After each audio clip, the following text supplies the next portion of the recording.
Ok.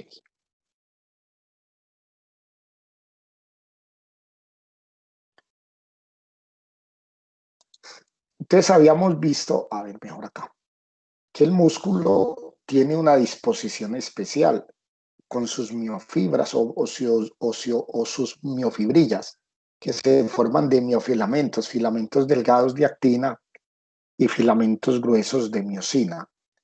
Esa estructura en el músculo esquelético, cuyos núcleos están en la periferia, esa disposición de los filamentos delgados y los filamentos gruesos da esta estructura, una banda oscura que se llama banda A, banda anisotrópica, banda oscura, banda A. Y la que está entre las dos bandas oscuras es la banda clara, la banda I. El músculo esquelético tiene sus núcleos en la periferia y es multilobulado. Entonces aquí vemos, por ejemplo, en esta foto, núcleos en la periferia. Aquí se ve mejor en esta. Los núcleos en la periferia, el patrón de bandas. Aquí de nuevo otra gráfica para recordar las bandas A, la banda I y los núcleos en la periferia. Aquí vemos de nuevo núcleos en la periferia y bandas. Y corte transversal, donde se ven los núcleos periféricos. Y aquí igual, núcleos periféricos. Y núcleos periféricos en un corte longitudinal y en un corte transversal, los núcleos periféricos. Habíamos dicho también que en el músculo esquelético la contracción se daba por la teoría del filamento deslizante de Huxley, donde los filamentos delgados y los filamentos gruesos se deslizan entre sí para producir la contracción. Aquí de nuevo un corte longitudinal y un corte transversal. Y estuvimos hablando de... No, vimos la contracción y dejamos ahí. El músculo cardíaco, hablemos de él un poquito. Varias cosas que diferencian el músculo cardíaco del músculo liso. Primero que todo, recuerden que el músculo estriado esquelético es voluntario, mientras que el músculo cardíaco es involuntario.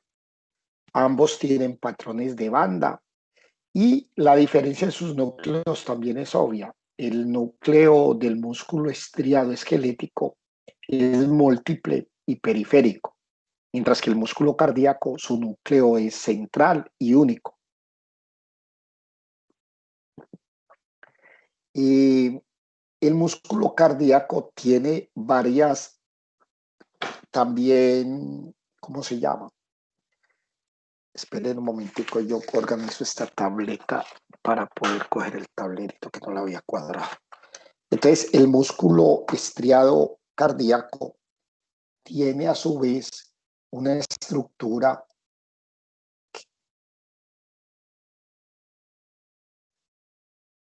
a ver, no borremos esto y pongámosle verde.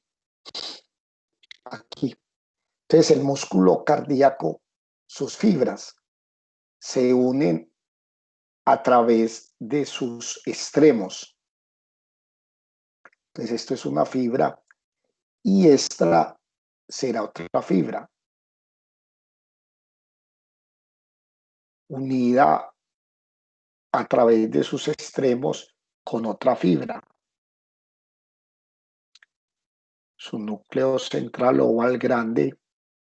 Entonces, en esta estructura, digamos que este viene a ser el lado de la célula cardíaca, como cuando hacíamos esto en un epitelio cúbico cilíndrico y decíamos que aquí habían uniones estrechas, uniones adherentes, desmosomas, etc. Entonces, las uniones en los extremos de las fibras cardíacas están dadas por desmosomas y por uniones de conjunción. Esa unión entre los desmosomas y las uniones gap da una estructura zigzagueante que se llama disco intercalar, que es una característica histológica del músculo cardíaco. Entonces, otra característica típica del músculo cardíaco es el disco intercalado. El músculo cardíaco tiene la siguiente estructura. Pintemos un corazón.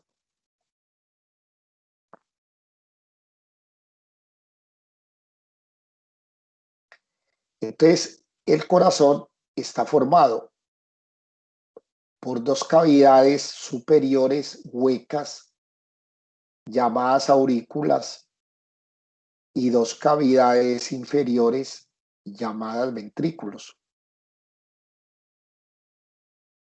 Obviamente, pues quedó feito.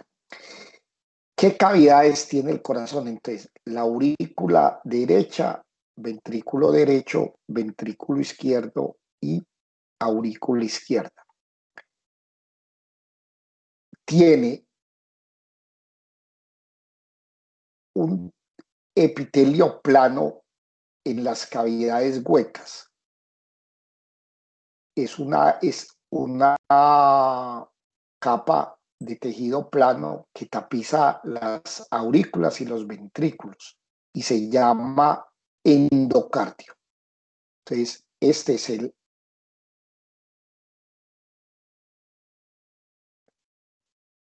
endocardio. ¿Qué más tiene el músculo cardíaco? Tiene una capa gruesa que la pinto en azul y se llama miocardio. El miocardio es la capa gruesa y es propiamente el músculo estriado cardíaco. Y la tercera capa la voy a pintar, pintémosla, está en rojo. Entonces es esta capa que se llama epicardio, que también es un epitelio plano. Ustedes oyen mentar que el corazón está rodeado por una membrana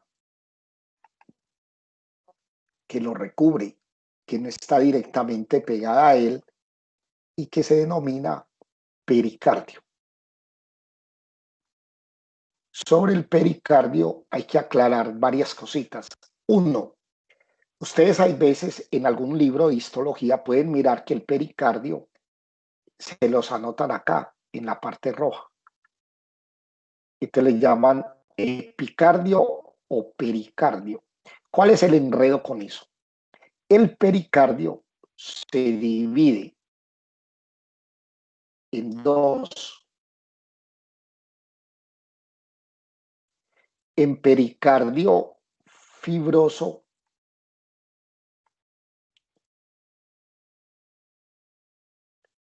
que es este de afuera,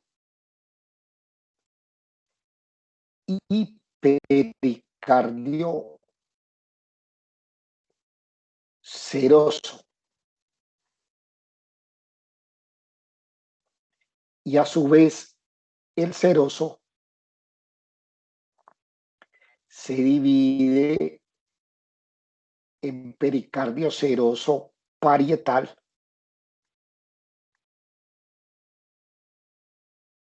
y pericardio seroso visceral. ¿Cómo es el cuento? El pericardio seroso parietal está fusionado con el pericardio fibroso. Entonces, el pericardio seroso parietal es la capa de afuera que acompaña al pericardio fibroso. Entonces, están fusionados, se ven como una sola lámina y se dice que es el pericardio. Pero histológicamente tiene dos capas, pericardio seroso fibroso y pericardio seroso parietal. Y el visceral es el mismo epicardio, entonces visceral, pericardio seroso visceral o epicardio, es lo mismo. Entonces ese es el enredo con el pericardio.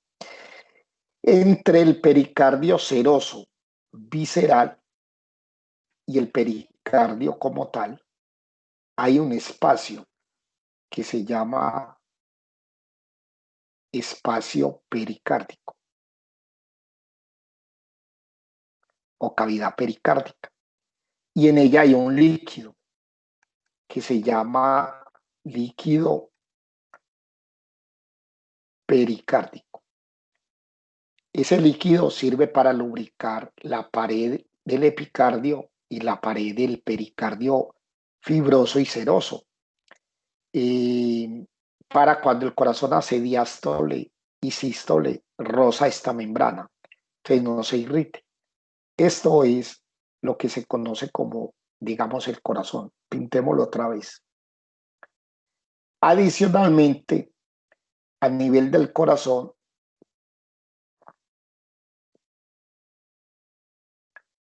vamos a ver que el corazón tiene las aurículas y los ventrículos.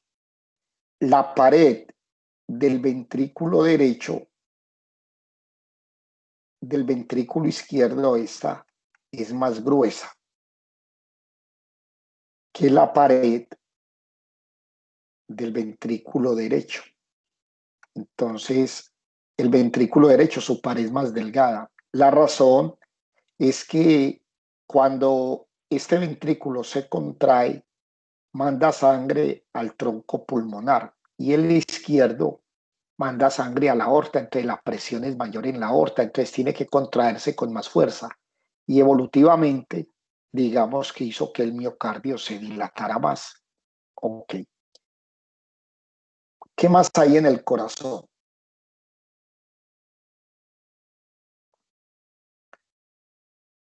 De nuevo tenemos la aurícula derecha, la aurícula izquierda, el ventrículo izquierdo y el ventrículo derecho. En la aurícula derecha hay tres orificios, 1, 2 y 3. Uno pertenece a la vena cava superior, otro a la vena cava inferior y otro al seno coronario. Aurícula derecha, vena cava superior, vena cava inferior y seno coronario. En la aurícula izquierda hay 4 orificios donde se insertan las venas pulmonares derechas, que son 2, y las venas pulmonares izquierdas. La aurícula derecha y la aurícula izquierda se comunican por medio de unas valvas.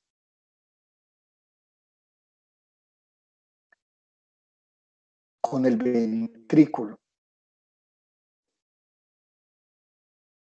La derecha se llama válvula auriculoventricular derecha o tricúspide. Y la izquierda, válvula auriculoventricular o válvula mitral. Entonces hay válvula auriculoventricular derecha, la tricúspide, y válvula auriculoventricular izquierda o mitral. En el ventrículo, ¿qué hay? Bueno, estas válvulas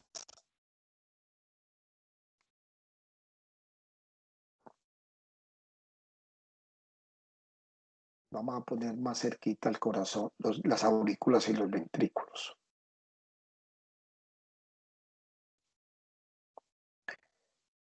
Las válvulas mitrales y las válvulas tricúspide, la válvula tricúspide, se proyecta con unas cuerdas que se llaman cuerdas tendinosas dentro del ventrículo. Entonces, aquí estarán las cuerdas tendinosas, las valvas y unas cuerdas tendinosas que se unen a los músculos papilares. Listo. ¿Qué más hay en el ventrículo y en el corazón? Entonces, el corazón de nuevo, la aurícula y los ventrículos. En el ventrículo derecho hay un orificio de salida y en el ventrículo izquierdo hay otro orificio de salida. Este orificio también tiene unas valvas que se proyectan el derecho al interior del tronco pulmonar y el izquierdo al interior de la aorta. Ambas valvas se llaman válvulas semilunares del ventrículo izquierdo, válvula semilunar izquierda o válvula semilunar aórtica. Y el derecho, válvula semilunar derecha o válvula semilunar pulmonar. Entonces, recuerden que la sangre llega a la aurícula derecha, pasa al ventrículo izquierdo, perdón, al derecho, sale del ventrículo derecho al pulmón, se oxigena y regresa a la aurícula derecha la sangre oxigenada y pasa al ventrículo izquierdo, y del ventrículo izquierdo la sangre sale por la aorta a todo el cuerpo. Eso es más o menos el esquema, un esquema del corazón. Y otra cosita importante, volvámoslo a pintar.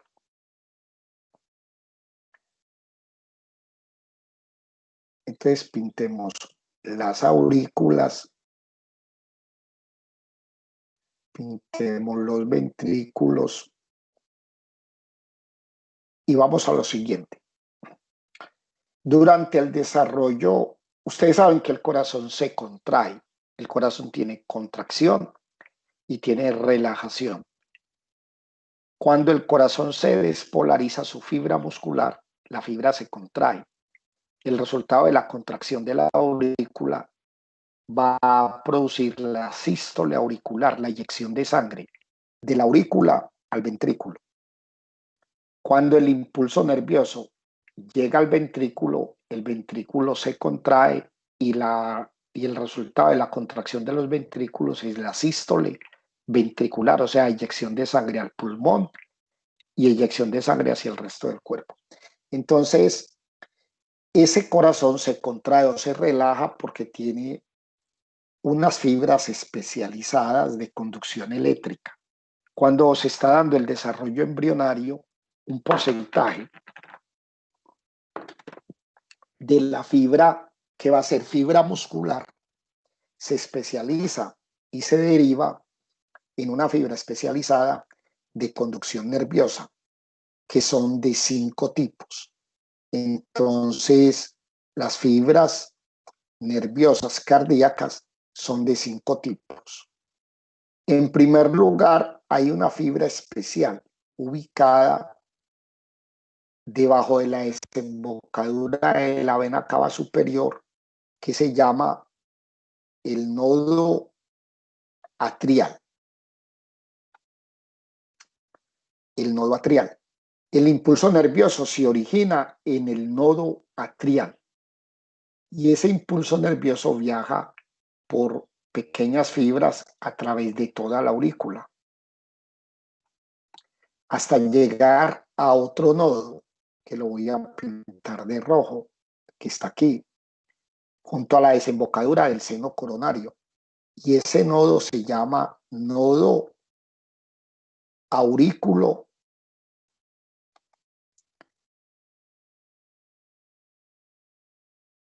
ventricular. Entonces, cuando el impulso llega al nodo aurículo ventricular, se esparce hasta otro nodo que está aquí a nivel del tabique interventricular y se llama el fascículo aurículo ventricular o haz de His. Luego, el impulso viaja por el ventrículo por una rama que se llama rama derecha y rama izquierda. Entonces, este se llama rama derecha del haz de His o rama izquierda del haz de His. Y finalmente, en la parte angosta del corazón, en el ápex, ese impulso se esparce a través de unas fibras que se llaman fibras de Purkinje. Entonces, esas son las 5 fibras que componen el sistema de conducción eléctrica en el corazón. El nodo atrial, las fibras del nodo auriculoventricular, las fibras del fascículo auriculoventricular o haz de His, la rama derecha e izquierda del haz de His y las fibras de Purkinje, que también se conocen con el nombre de fibras subendocárdicas. Todo eso posibilita que cuando un impulso llega aquí, se produce aquí en el nodo atrial, viaje hasta el nodo auriculoventricular. Y en ese viaje el impulso toca todas las células de la aurícula.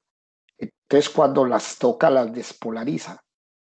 Y al despolarizarlas, la aurícula se contrae y se produce la sístole auricular que manda sangre al ventrículo.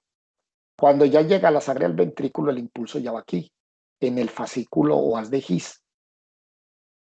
Y en ese impulso empieza a viajar por la rama derecha y la rama izquierda de las de His y va haciendo que el ventrículo se contraiga. Y cuando el impulso llega a las fibras de Purkinje, ya todo el ventrículo se despolariza, se contrae y eyecta sangre a través de la sístole auricular, a través de la válvula semilunar derecha hacia el pulmón y la semilunar izquierda hacia la aorta. Digamos que esas son otras cositas que había que ver. Yo necesito que ustedes lean bien.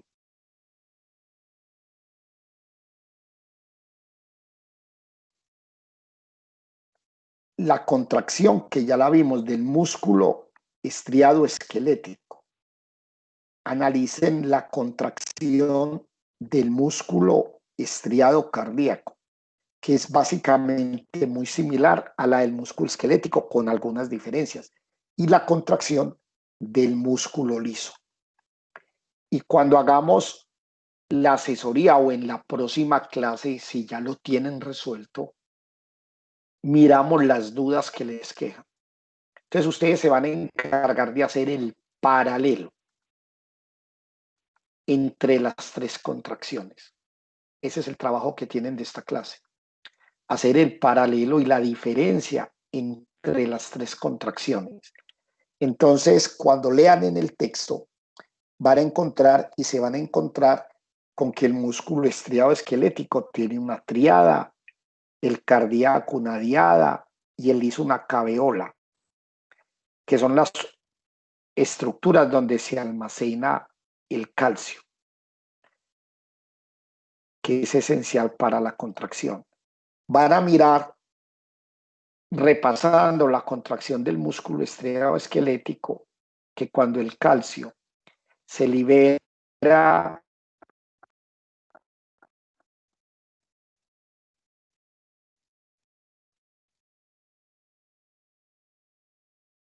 se pega a la troponina C, pero entonces, ¿qué va a pasar en el músculo liso que no tiene troponina? ¿Qué hormona o qué proteína reemplaza en el músculo liso a la troponina? Van a ver que es la calmodulina, pero la operación es diferente. Van a observar en el músculo cardíaco, en el músculo esquelético, que cuando el calcio, ya la contracción se dio, el calcio se libera de la troponina y vuelve al retículo endoplásmico, captado por la calsecuestrina. En cambio, en el músculo estriado cardíaco va a haber una proteína que se llama, por ejemplo, el fosfolambán, que se hidroliza y abre canales para que el calcio vuelva adentro de la cisterna del músculo cardíaco. ¿Qué pasa en el liso con eso? Entonces hay un poco de diferencias puntuales entre las 3 contracciones. Y eso es lo que yo quiero que ustedes lean y hagan un cuadro y entiendan las 3 contracciones. Esa es la tareita que les queda. Sigamos.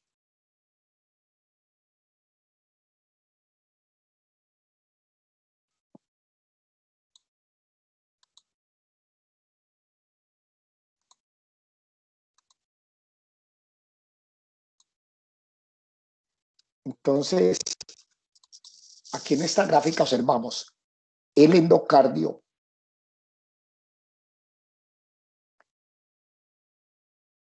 que es un epitelio plano. Esto de abajito se llama subendocardio. Esto sería el miocardio. Esto es miocardio. Y esto de afuera es el pericardio. Entonces aquí tendríamos el pericardio o epicardio y aquí tendríamos el espacio.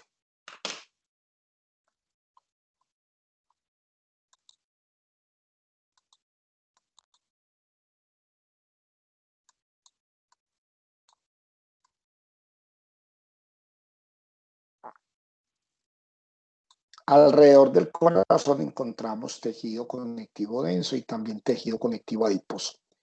Este es una fibra cardíaca donde observamos el núcleo en el centro y observamos los famosos discos intercalares. Estos serían los discos intercalares.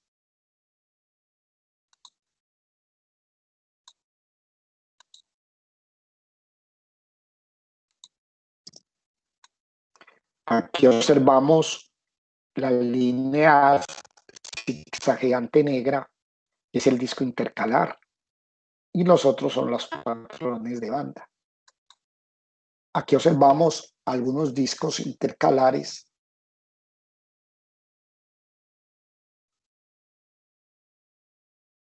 Ese patroncito blanco es un disco intercalar. Entonces esos son discos intercalares. De acuerdo a la coloración, hay veces vemos el disco intercalar muy fácil, otras veces es más difícil. Aquí las flechas nos muestran discos intercalares. Entonces, yo también se los voy a colorear, a meter en un círculo. Entonces, esto es un disco intercalar.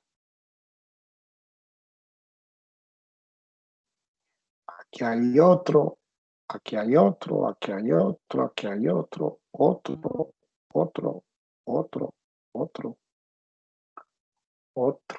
Entonces, estos son discos intercalares.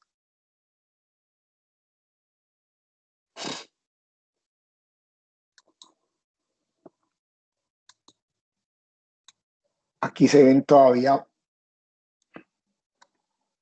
también se ven, se ven también discos intercalares, subrayemos algunos. Entonces, aquí, por ejemplo, vemos un disco intercalar.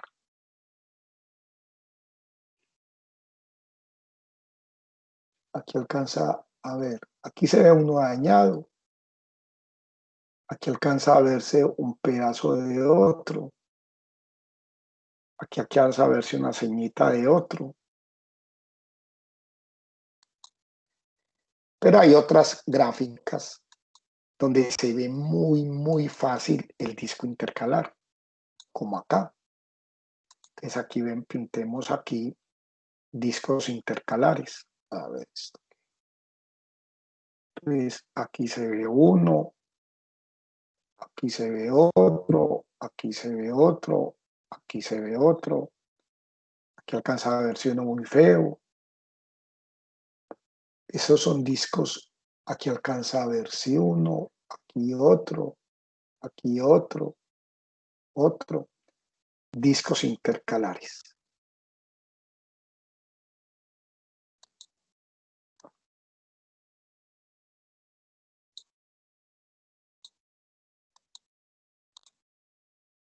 Aquí vemos de nuevo discos intercalares, aquí sí se ven pues muy bonitos. Entonces los vemos aquí. Este está lleno de discos intercalares por el tipo de coloración. se ven mucho. Este sí se ve, pues las flechas los muestran. Se ven muchos discos intercalares.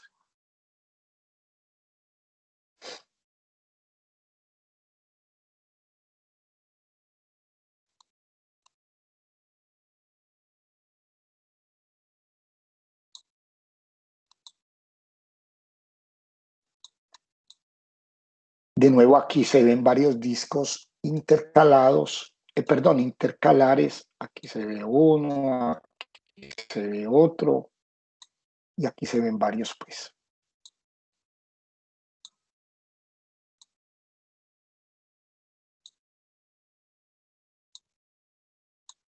Acá hay nuevos discos intercalares. Muy bien, se observan muy bien, son estos blanquitos que se ven aquí. Esos serían discos intercalares.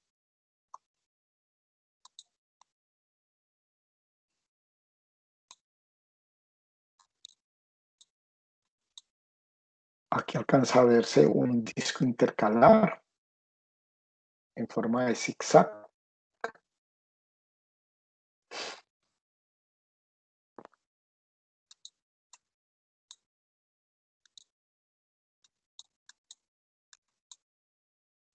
Aquí se observa músculo cardíaco, aquí no se ven discos intercalares por la coloración. Aquí un corte transversal de músculo cardíaco y podemos observar, por ejemplo, aquí vemos un vestigio de lo que podría ser un disco intercalar, pero es muy difícil asegurarlo.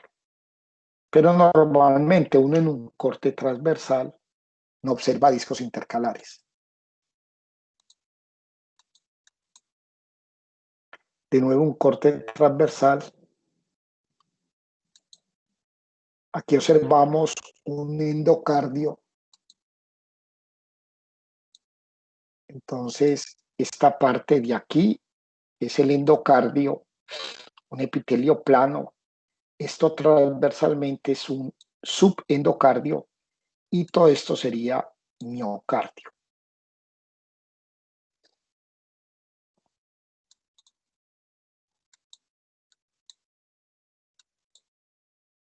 Aquí vemos lo que yo les dije ahora, el sistema de conducción cardíaca del corazón.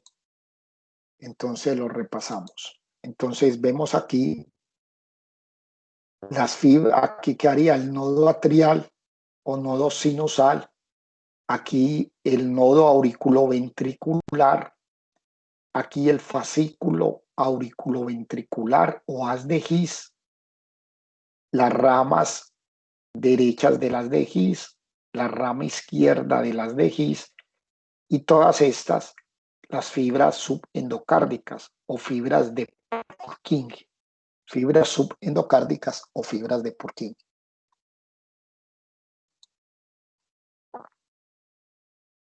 Ustedes ven una materia en el tercer semestre que es toda sobre corazón, cardiovascular y linfoide. Entonces allá profundizan con todo esto. Y aquí se ven fibras de Purkinje, que son fibras mucho más gruesas que la fibra cardíaca, ¿sí? Miremosla aquí, que se ve mejor. Aquí se ven fibras de Purkinje. Las flechas las señalan, son fibras más gruesas que la fibra muscular.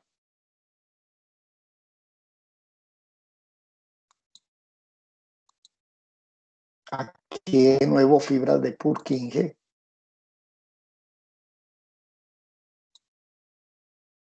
Entonces aquí se ve una fibra de Purkinje, aquí se ve otra, aquí se ve otra, otra, esta es otra, otra, otra, otra, estas son fibras de Purkinje. Y estas aquí arriba son fibras musculares. El músculo liso Entonces, de nuevo, diferencias con el músculo estriado y cardíaco. Los dos últimos, estriado cardíaco y estriado esquelético, tienen estrías. El músculo liso no presenta estrías. Segundo, ¿dónde se ubica el músculo liso? Normalmente, el músculo liso también le dicen visceral. Eso es un pequeño error porque en la piel puede haber pequeños haces de músculo liso y también en los vasos sanguíneos hay músculo liso. Entonces decir músculo liso o visceral no es del todo, no es del todo exacto. Entonces el músculo liso es también involuntario y se encuentra en esos sitios. Adicionalmente, el músculo liso no presenta troponina. Sus fibras, digamos, son células largas, que son células fusiformes. Hay una cosa que se me olvidó decirles. En el músculo estriado, cuando se da la contracción, hay una ley, que sé yo dónde puse el lapicero aquí. Hay una ley que se llama la ley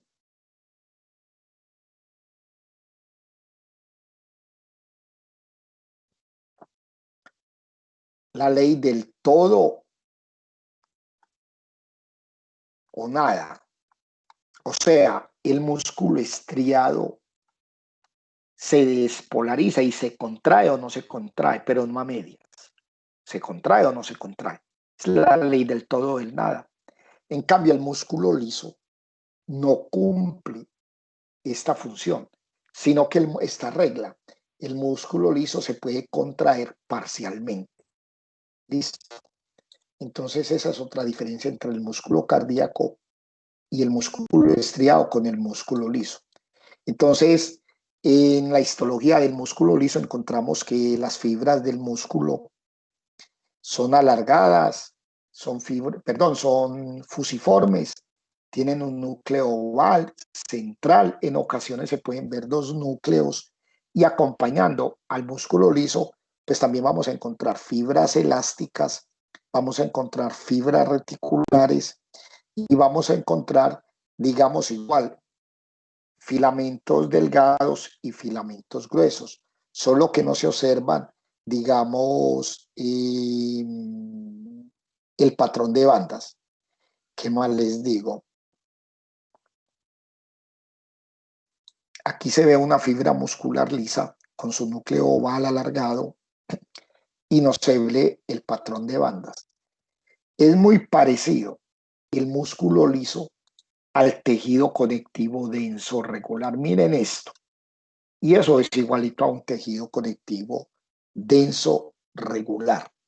Entonces, dentro de la microscopía del músculo liso, vamos a encontrar que tenemos los filamentos delgados de actina y los filamentos gruesos de miosina entrelazados como en el músculo estriado, solo que aquí hay proteínas como por ejemplo que ustedes van a encontrar cuando lean, como la caldesmona.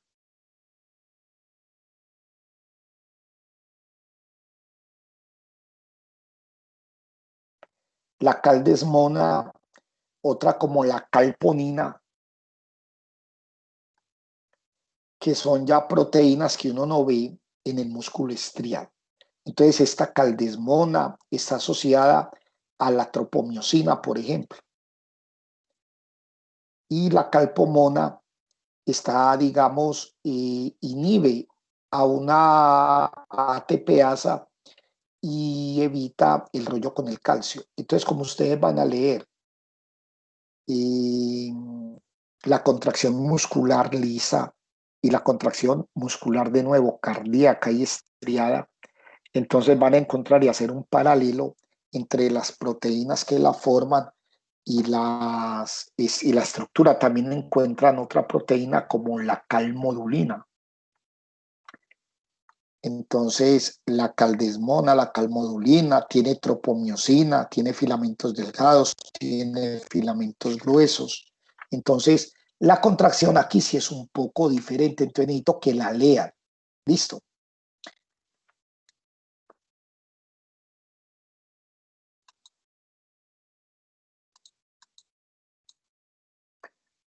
Miren acá y aquí vemos músculo liso.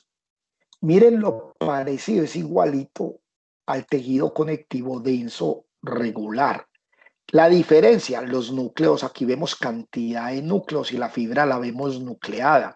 En cambio, en el tejido conectivo no se ven núcleos, no se ve. Si uno ve un núcleo es de un fibroblasto, pero la fibra colágeno, la fibra reticular elástica, obviamente que no tienen, no son células, no tienen núcleo.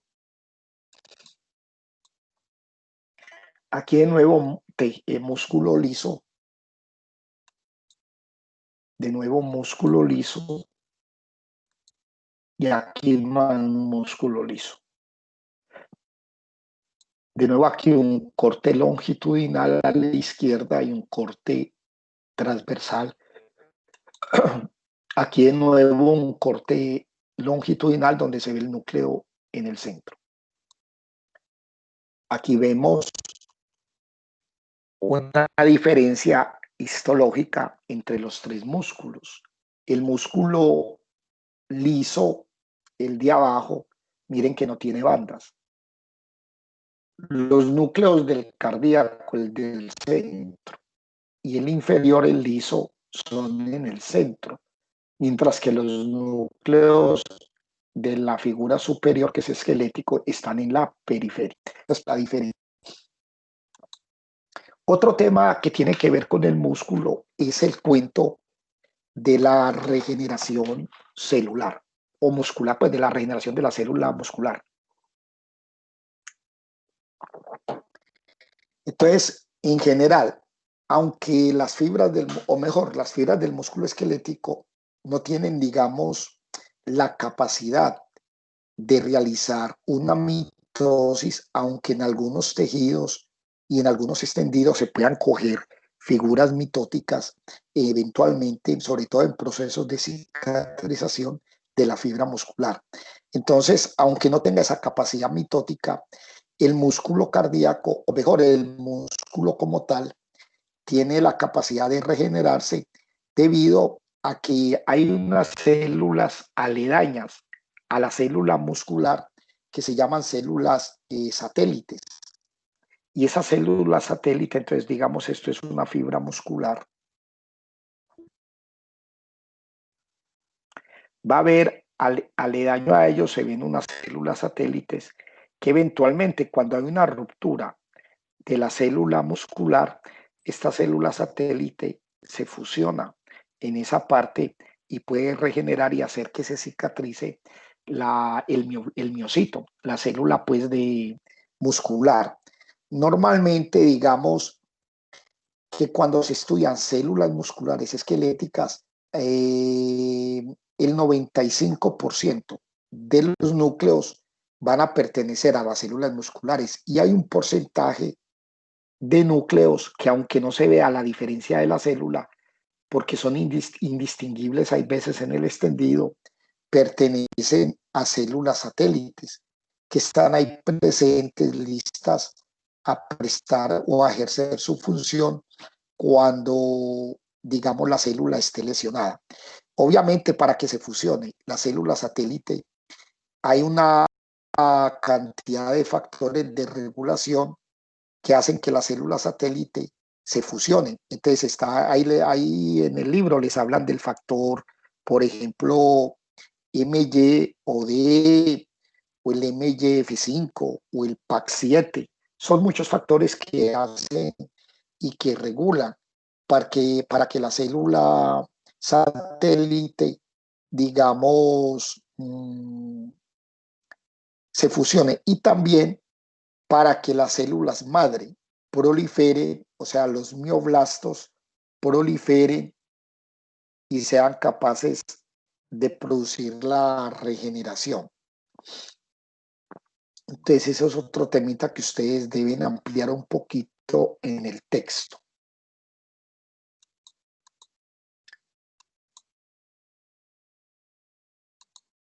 Antes de entrar en esta estructura, me acordé de una cosita. A ver, yo miro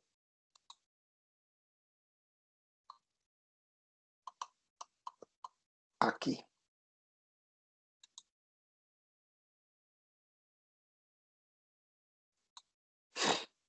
Vamos a hablar un poquito antes.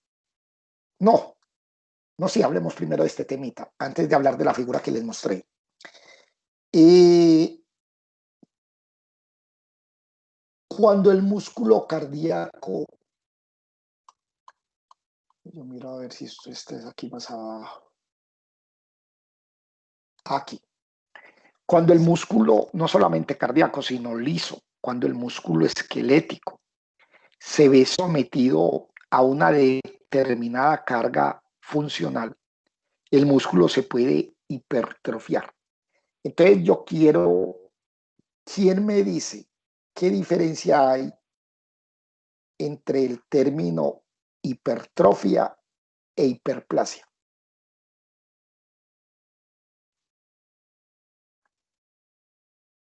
¿Quién me dice qué diferencia hay?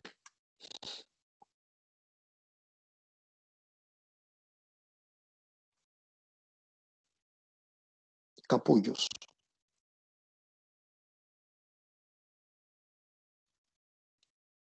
Hola, nadie oye.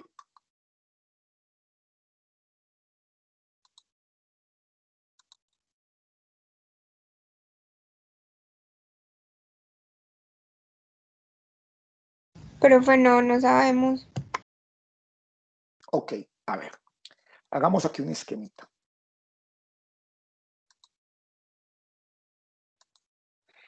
Primero que todo, cuando hay un estímulo a la célula, el estímulo puede ser lesivo. Entonces hablemos de ese, porque puede ser benigno, un estímulo que simplemente para que la célula funcione. Entonces, cuando hay un estímulo, puede ser que el estímulo no sea tan lesivo, entonces la célula da una respuesta adaptativa. O puede ser que el estímulo es tan fuerte que la lesiona y produce lesión. La lesión puede ser reversible cuando el estímulo cesa, o puede ser tan severo que se vuelve irreversible el daño. Entonces viene la muerte, que puede ser por necrosis o por apoptosis. Temas que vamos a tratar más adelante luego. Y en la respuesta adaptativa, la célula se puede hipertrofiar, hacer una hiperplasia, hacer una atrofia o hacer una metaplasia. ¿Qué es la hipertrofia? La célula no se divide, sino que aumenta el grosor, el número de fibras, de proteínas. Entonces la fibra se engrosa. Y en la hiperplasia aumenta el número de células. O sea que la hiperplasia solamente la van a hacer las células que tengan capacidad de dividirse. Una célula que no se divida no hace hiperplasia. La hiperplasia y la hipertrofia pueden coexistir.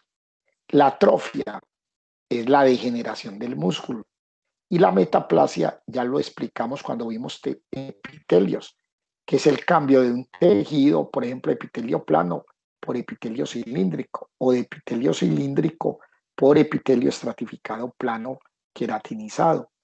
Entonces, esos son los cambios adaptativos. La hipertrofia y la hiperplasia son cambios adaptativos. Listo. Entonces, la hiperplasia la hacen solamente células con capacidad de división celular. La hipertrofia, células que no se dividen. La hipertrofia puede ser fisiológica o patológica. La hipertrofia fisiológica, la principal causa es el ejercicio.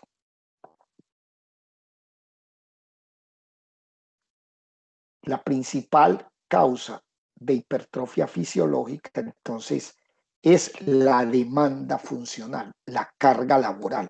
Y lo mismo, la principal causa de atrofia es el no uso. Entre más ejercite usted un músculo, más potente se vuelve. Entre menos lo ejercite, el músculo se atrofia. Entonces, la carga funcional, la carga de trabajo es el principal estímulo para la hipertrofia. Ahora, hay hipertrofias fisiológicas que se pueden convertir en patológicas. Entonces, sigamos. Cada hipertrofia fisiológica, la demanda funcional. Entonces, el gimnasio es el mejor ejemplo donde se da la hipertrofia fisiológica. Usted empieza a levantar pesas con sus brazos. Entonces, sus bíceps, sus músculos de los brazos y antebrazos se fortalecen, se hipertrofia. Hay veces, ustedes ven muchos fisicoculturistas que se inyectan hormona del crecimiento, se inyectan factores de crecimiento para aumentar la masa muscular. En este caso, entonces, se llama una hipertrofia fisiológica por estimulación hormonal. Entonces, el ejemplo típico pues, de la hipertrofia fisiológica es ese. Hipertrofia patológica, que hay un error en esta gráfica. Dice el crecimiento uterino en el embarazo. Eso es una causa de hipertrofia fisiológica. Aquí hay un error. Listo. Entonces, en la patológica les voy a poner un ejemplito. Aunque no hemos visto contracción, pues sístole, diástole, pero yo sé que ustedes van a entender esto. Cuando tenemos el músculo cardíaco, lo partimos en aurícula derecha, aurícula izquierda, ventrículo derecho. Entonces, la sangre llega acá, a la aurícula, pasa al ventrículo derecho y sale inyectada hacia el pulmón para que se oxigene. La sangre regresa del pulmón a la aurícula izquierda por medio de las venas pulmonares y pasa al ventrículo izquierdo y es inyectada hacia la aorta. Cuando el ventrículo eyecta sangre en el derecho, tiene que elevar y contraerse para generar una presión de 20 a 30 mmHg, mientras que el ventrículo izquierdo tiene que vencer la resistencia de la presión en la aorta. Y la presión en la aorta es mayor que en la arteria pulmonar, entonces es más o menos de 80. Entonces el ventrículo debe generar una presión de 80 a 120. O sea, se tiene que contraer mucho, mucho más fuerte. Y al hacerlo, pues por eso sus paredes son más gruesas. La pared del ventrículo derecho es más delgada que la pared del ventrículo izquierdo. Entonces, ¿qué sucede? Supongamos que estos son presiones medias, pero supongamos que una persona tiene una hipertensión no tratada, severa, y su presión en la aorta es de 140. Entonces, el ventrículo aquí abajo, en el izquierdo, tiene que generar una presión mayor de 140, o sea, mayor de 120. ¿Por qué?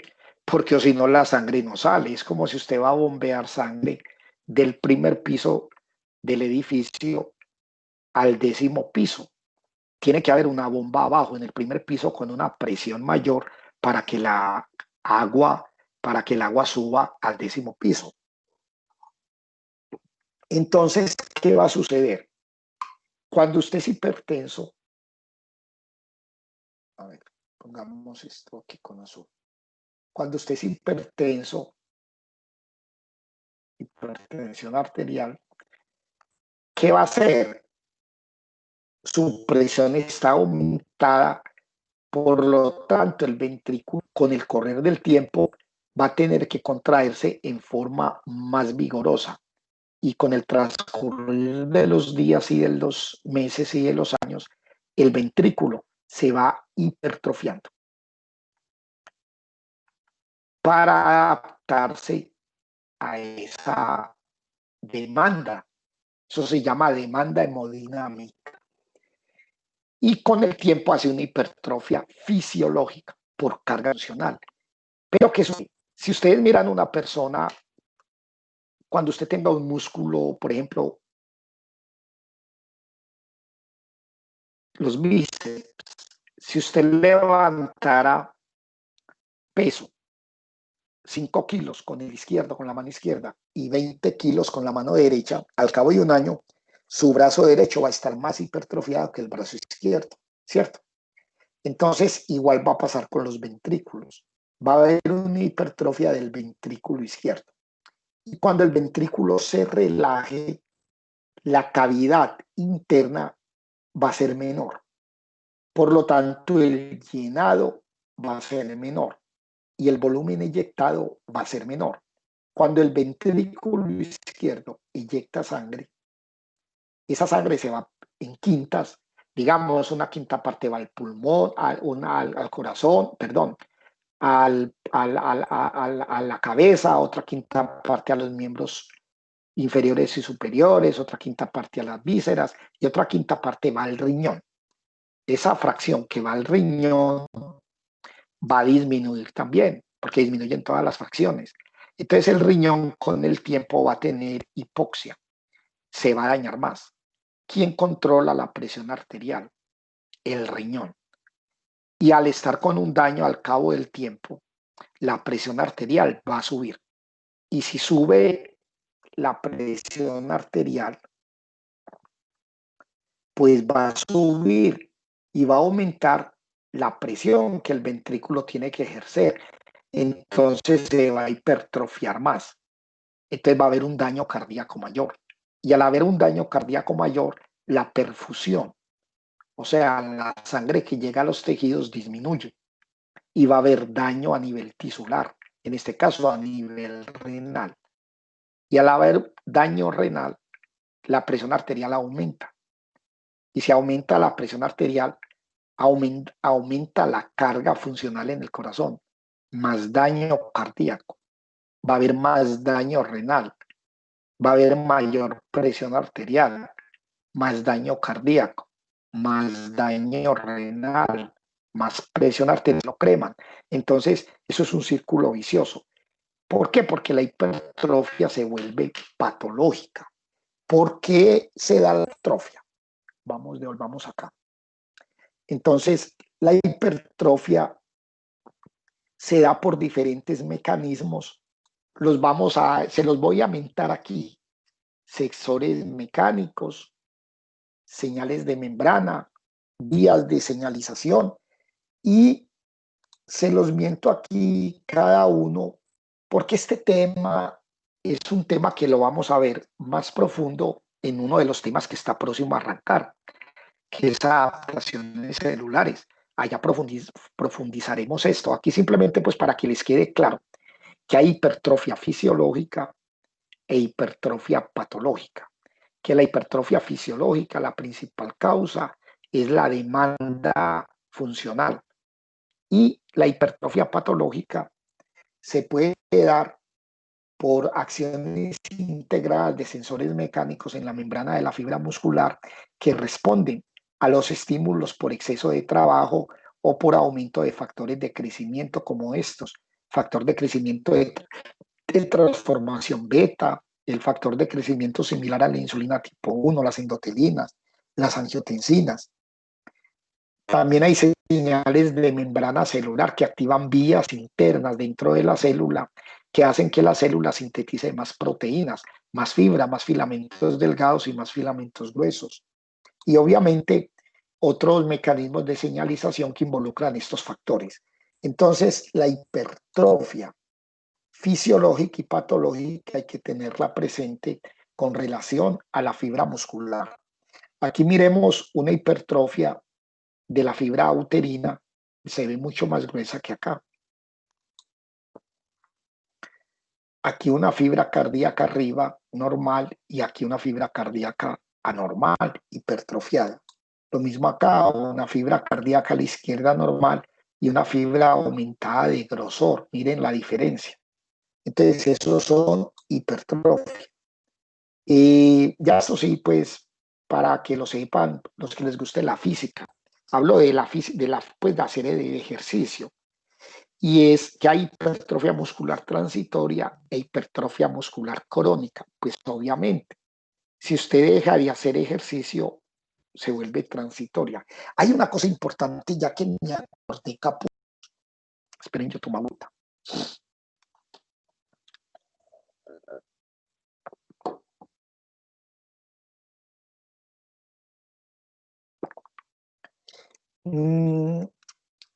¿Quién me dice de pronto que esto también es importante que lo tengamos presente? Y es una cuñita para nosotros, los del área de la salud, que somos tan sedentarios. ¿Por qué es benéfico? Por ejemplo, el ejercicio para el cuerpo. ¿Por qué es benéfico?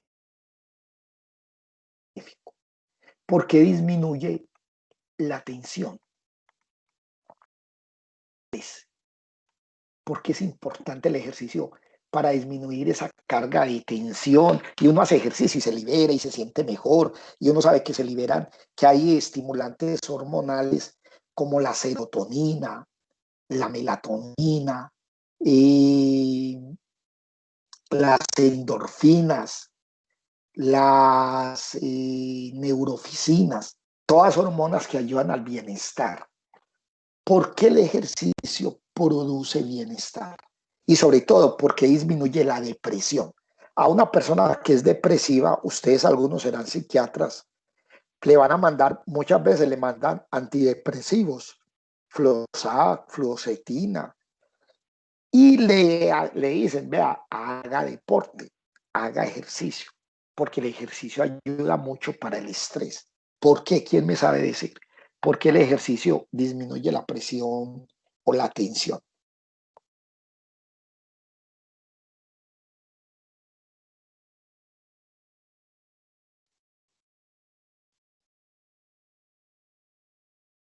No, vea, se ha visto que el estrés, el aumento de la tensión, en estudios han mostrado que hay una relación entre una molécula que se llama, a ver, se escribe quinurenina. Se ha visto que cuando aumenta la quinurenina a nivel de la corteza cerebral, obviamente aumenta la tensión, aumenta el estrés. Entonces se ha visto que en ese proceso de formación de quinurenina hay factores y receptores especializados que tienen que ver con su producción. Hay un regulador de la quinurenina que se llama el, ¿cómo es? ¿Cómo es? Sí, ya me acordé. El PCG1 alfa. Digamos que es un receptor y coactivador de los peroxisomas, y también ustedes, si les gusta la biología molecular, van a tener que este gen y este receptor tiene que ver con la utilización de la mitocondria, de la energía mitocondrial. Entonces, ¿qué pasa? Cuando hay ejercicio, se aumenta la expresión de este gen, que a su vez también aumenta una enzima que se llama la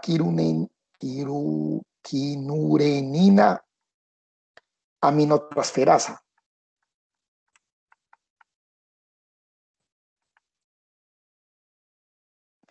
Entonces, cuando usted hace deporte, esta enzima aumenta por expresión de este activador. Y esta quinurenina aminotransferasa convierte la quinurenina en ácido quinurénico.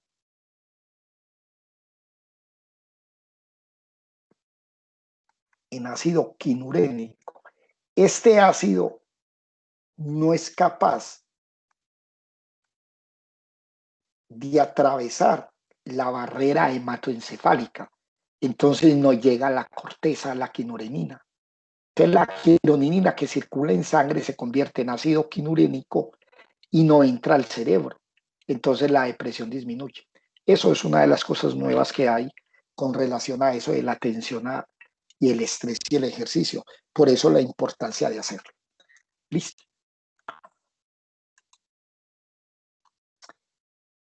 Y vamos a hablar de esta imagen.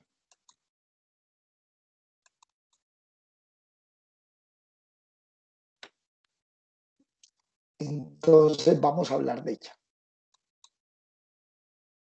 A ver, primero que todo, la contracción muscular, o mejor, la fibra muscular puede estar sometida a una tensión y a un nivel de contracción diferente cada momento. Y hay veces la tensión sobre la fibra es tan fuerte que la fibra se desgarra, que la fibra se rompe el tendón, se desgarra la fibra muscular. Y son los accidentes, por ejemplo, de las lesiones de muchos deportistas y de uno mismo cuando no hace deporte y hace algún ejercicio malo por ahí, se le desgarra un músculo. Entonces, hay unos receptores que se llaman o que son propioceptores, que son dos propiamente, que están relacionados con el músculo y se llaman los órganos tendinosos o el órgano tendinoso y el otro se llama el uso muscular.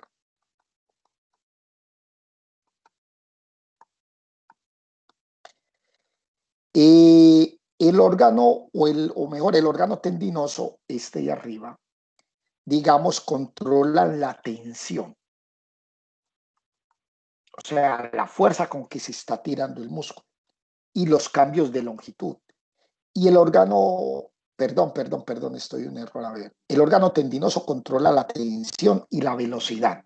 Y el uso muscular o las fibras de uso muscular van a dar información sobre los cambios en la longitud de la fibra. Entonces, cuando usted me está estirando a mí el brazo o se está estirando el músculo, hay un punto donde el músculo sabe que si se estira más se rompe. Entonces hay un reflejo que se llama el reflejo de estiramiento, que evita que el músculo se rompa. Entonces la fibra automáticamente se relaja por ese reflejo y atenúa la tensión que sobre él se ejerce. Entonces la fibra no se rompe. Claro que hay una tensión, hay veces tan fuerte que no vale el reflejo de estiramiento y el músculo obviamente termina, ¿cómo se llama? Eh, rompiéndose. El órgano tendinoso son unas estructuras que están entre los tendones y la articulación, y entre los tendones y el músculo, y que vigilan eso. Vamos a hablar de la fibra de uso muscular, que es la que les mostré. Entonces, a ver, yo dibujo muy feo, pero para que entiendan más el esquemita que les voy a mostrar, pintemos una fibra de uso muscular. Entonces, aquí tenemos la estructura. Esto es una fibra muscular. Entonces, adentro va a tener los usos musculares, que está formado por unas fibras que son estas, que se llaman fibras de cadena nuclear. Vamos a pintar, por ejemplo, dos.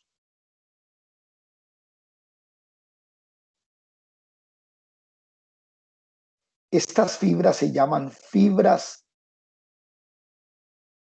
de cadena nuclear y son fibras intrafusales, o sea, están dentro de la fibra. Estas fibras tienen núcleos en hilera a lo largo de la fibra. Listo. núcleos en hilera. Y vamos a tener otra fibra, no vamos a pintarla de verde, que se llama fibra de bolsa nuclear, que tiene esta estructura más o menos. Fibra de bolsa nuclear.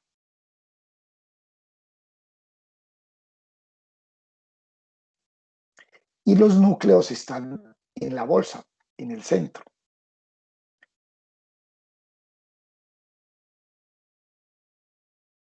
Listo. Afuera de la fibra hay otras fibras. Entonces, estas fibras de afuera se llaman fibras extrafusales. Y estas cuatro se llaman fibras intrafusales. Entonces yo digo que las fibras intrafusales se dividen en fibras de cadena nuclear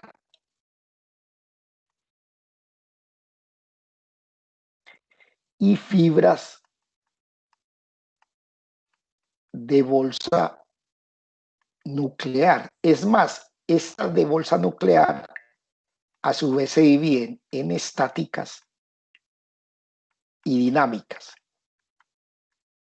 Entonces enseguida miramos por qué. Otro esquema va a ser este. Otro esquema va a ser este. Aquí vemos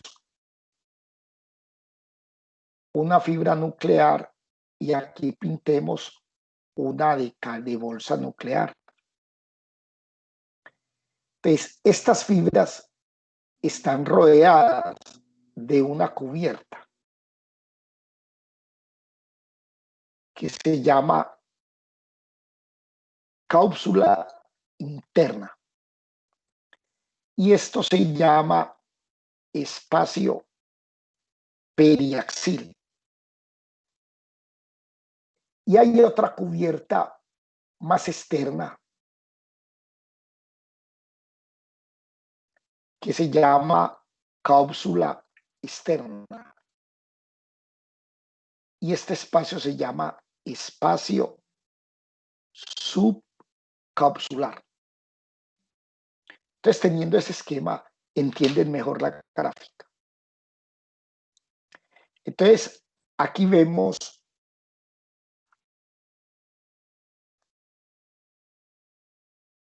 afuera las fibras en asterisco, fibras extrafusales.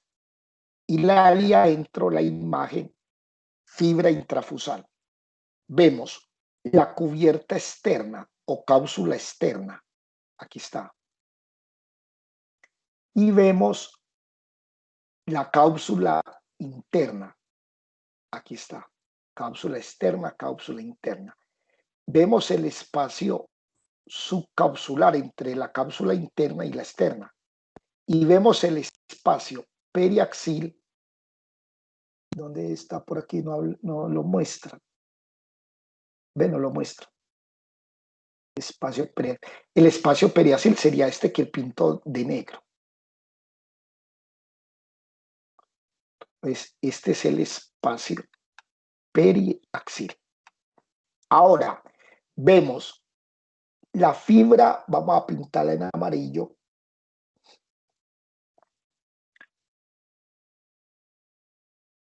La fibra de bolsa nuclear en amarillo.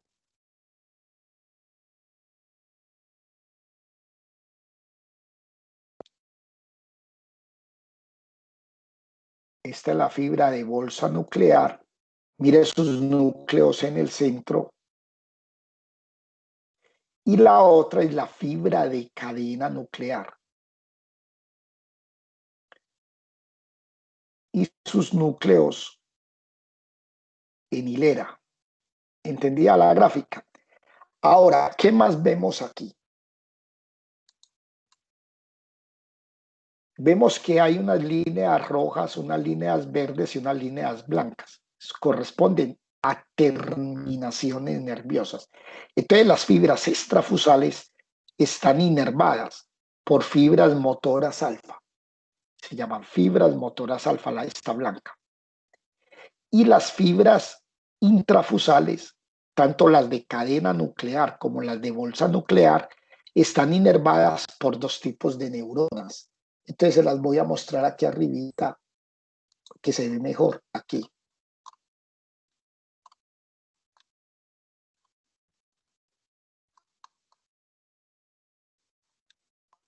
Si la encuentro. Aquí. Entonces, estas que vemos,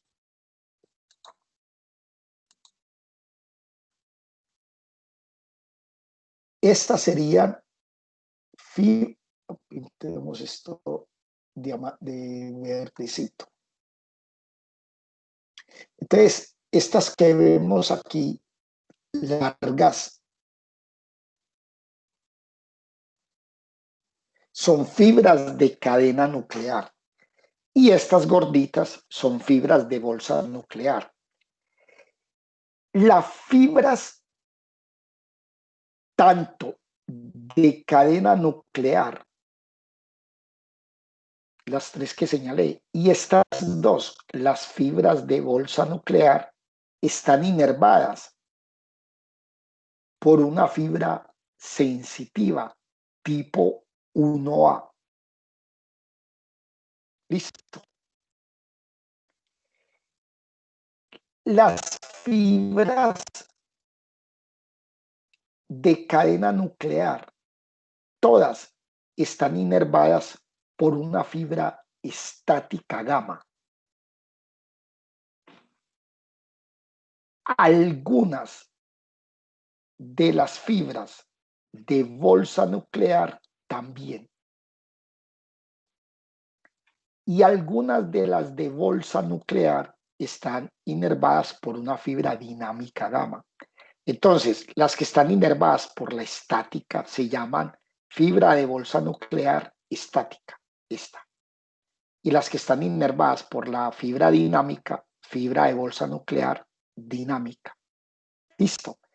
Entonces, algunas fibras de bolsa nuclear y todas las fibras de cadena nuclear están inervadas por una fibra tipo 2. Entonces, eso les va a permitir a ustedes, cuando les toque leer el reflejo de estiramiento, entenderlo. Para eso es esta gráfica. Entonces, aquí vemos de nuevo la imagen anterior. A esto se pegó. Aquí vemos de nuevo la imagen anterior.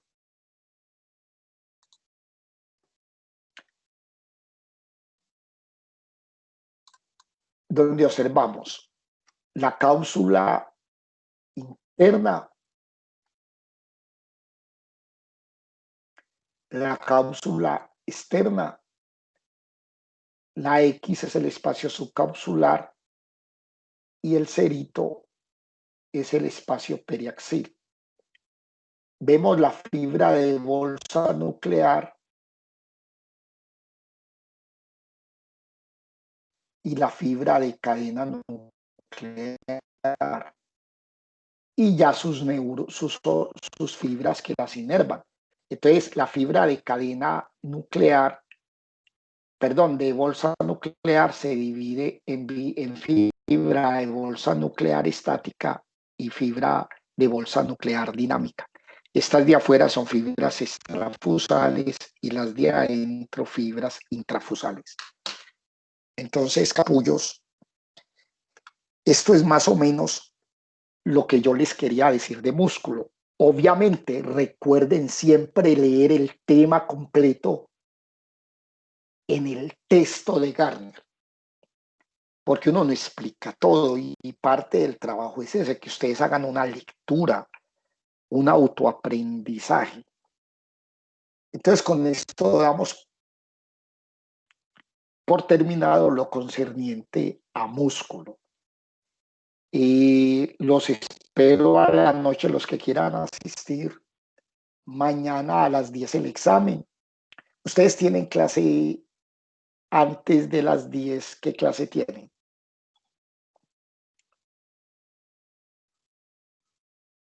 Pero yo creo que bioquímica. ¿Cómo? Yo creo que bioquímica. ¿Cree? Pues sino que, por ejemplo, yo no veo esa materia.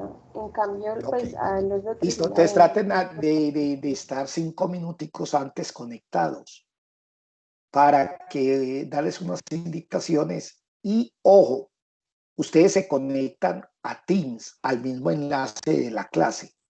El examen es con pantalla prendida. Desprenden la pantalla y ahí abren otra pestaña y van al examen y lo hacen. El examen es con pantalla prendida. Listo. Profe, Y se ¿cómo así? prohíbe O el sea, uso con la de su... cámara, ¿o qué? Sí, claro, con pantalla prendida, con cámara, sí, la palabra es Ajá. correcta, es cámara. Es con cámara, sí, yo estoy errado, es con pantalla prendida, es un error. Es con cámara prendida. Listo. Entonces usted se conecta a Teams con la clase normal. Que no haya pasado el otro semestre que ese día habían 20 que no se podían conectar a Teams. Todo el mundo tenía problema de internet. Entonces ellos les dicen, si tienen problema con internet, entonces cómo están haciendo el examen. Listo. Entonces, nos estamos hablando, capullos, que tengan un resto de día bien fructífero. Profe, Listo. Ya ahí. mi nombre es Le Sebastián oigo. Gracia. ¿De qué? Mi nombre es Sebastián Gracia. Lo que pasa es que No te conocí. preocupes, no te preocupes, no te preocupes. Listo. Ya chuleado aquí. ¿Quién más? Edier es Daniel. España Edier llegó. Bravo Geraldine. Borja Jesús David. Martínez Darcy. Orozco José María. Presente, profe. Restrepo María Alejandra. Entonces, Restrepo María Alejandra, Martínez Darcy, España Edier, Bravo Geraldine y Borja Jesús David no llegaron. Listo. Les pasan la Profe, información. Ya hay. profe. No te oigo, capullito, ¿qué qué? Soy Darcy Martínez. Yo estoy aquí, solamente que No te estaba desde las preocupes, 8, pero ya me daba pena interrumpirlo. no te preocupes, no se preocupe, no se preocupe. ¿Quién más está que no lo haya llamado? Profe, Daniel España dijo que no, el micrófono no le sirve, pero lo escribió en el chat. Ok, listo. Bueno, capullitos, entonces, no siendo más, los dejo para que se desayunen y se preparen para la clase que tienen enseguida. Nos vemos, capullitos. Listo, profe, chao, muchísimas Gracias, gracias. profe. Feliz Nos día. vemos. Chao, Traten profe, de que estés asistir a la bien. asesoría si tienen preguntas. Ya hay quien me dijo.